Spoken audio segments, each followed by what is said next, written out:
Halo teman-teman. Jadi hari ini kita lagi ada pekerjaan pengangkatan dengan menggunakan crane.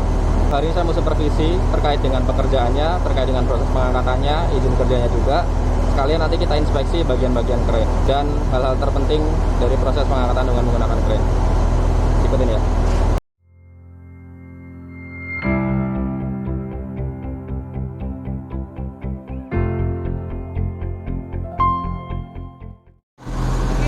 Jadi saat ini lagi ada aktivitas pengangkatan dengan menggunakan mobile crane.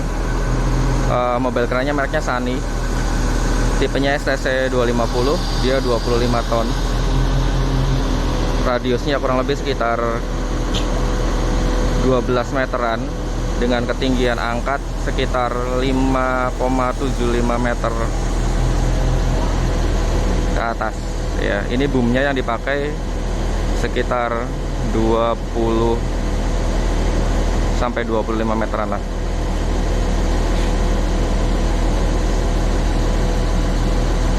Beban yang diangkat itu 2,75 ton.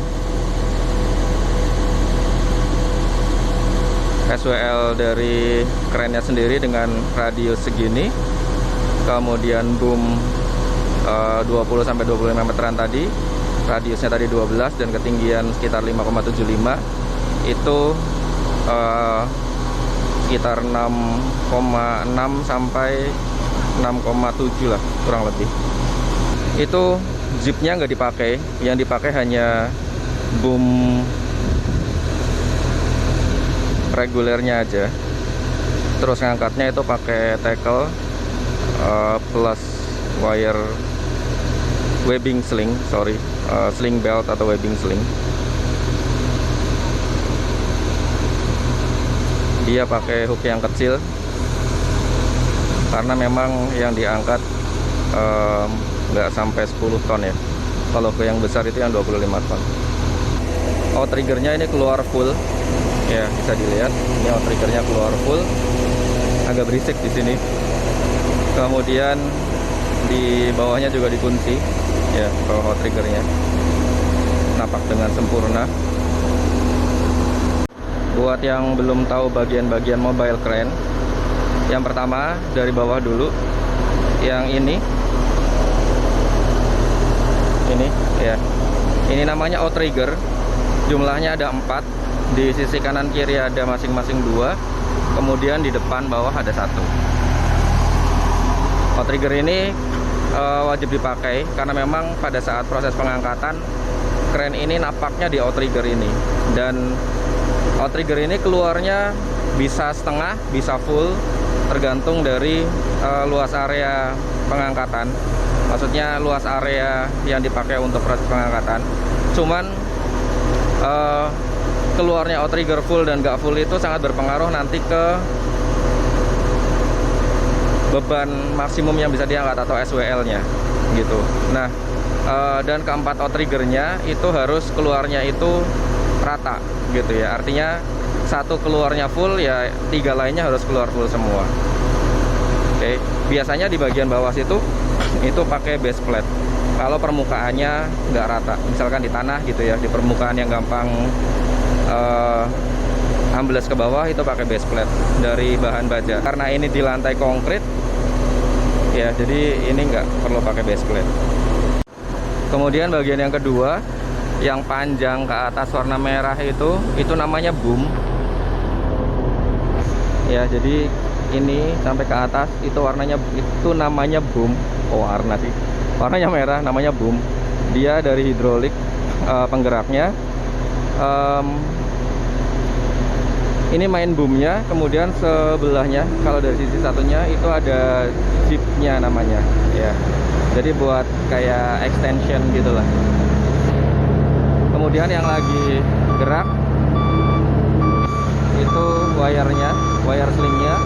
Kemudian ini webbing slingnya yang untuk ngangkat. Bentar, berisik. Nah, itu flying jeepnya, ini namanya flying jeepnya yang ini. Tambahan atau extension dari boomnya. Oke, ini triggernya. Trigger itu petugas yang ngikat-ngikat ya. itu lagi melakukan proses pengikatan untuk barang yang akan diangkat.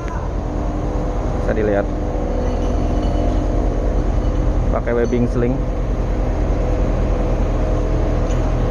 Hal yang penting sebelum melakukan pengangkatan itu wajib membuat yang namanya lifting permit, ya, izin kerja seperti ini. Jadi di sini ada keterangan kren yang dipakai, operatornya, CEO-nya masih berlaku atau enggak, kemudian silo dari si kerennya sendiri, dan SWL-nya. Ya, SWL-nya berapa gitu. Aspek terpenting dari proses pengangkatan menggunakan crane seperti ini itu satu, SWL. SWL, baik SWL dari si crane-nya sendiri. SWL itu safe working load, ya. Dia beda dengan kapasitas maksimum crane. Jadi contohnya crane ini dia sebenarnya 25 ton.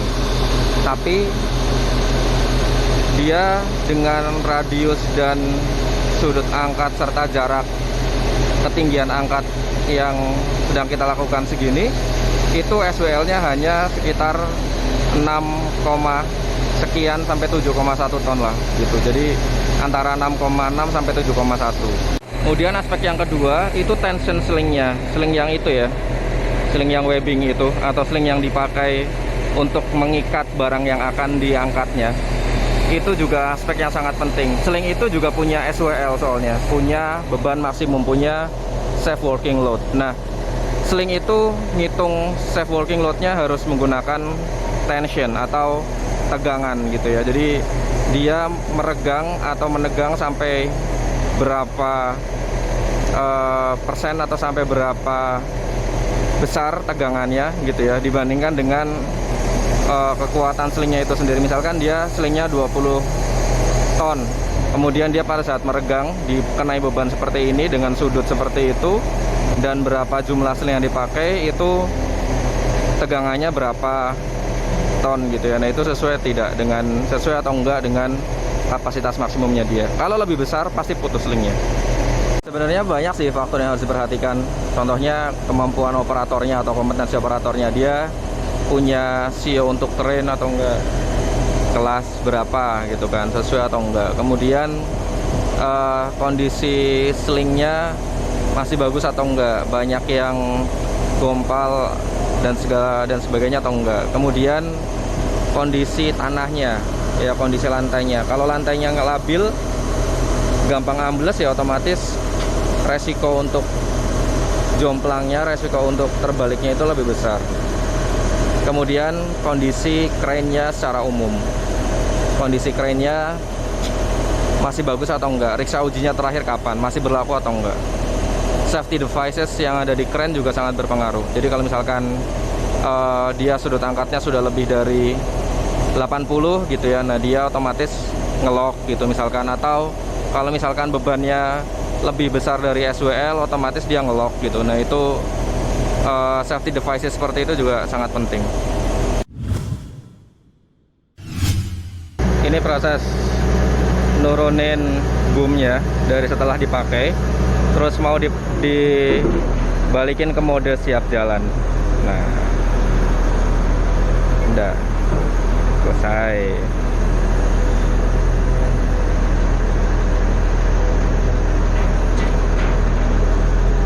Kerennya udah siap balik ke kandang, tinggal outriggernya ini nanti dimasukin, ditarik. Oke, ini proses masukin lagi outrigger ke dalam mana ya, ke dalam perutnya crane.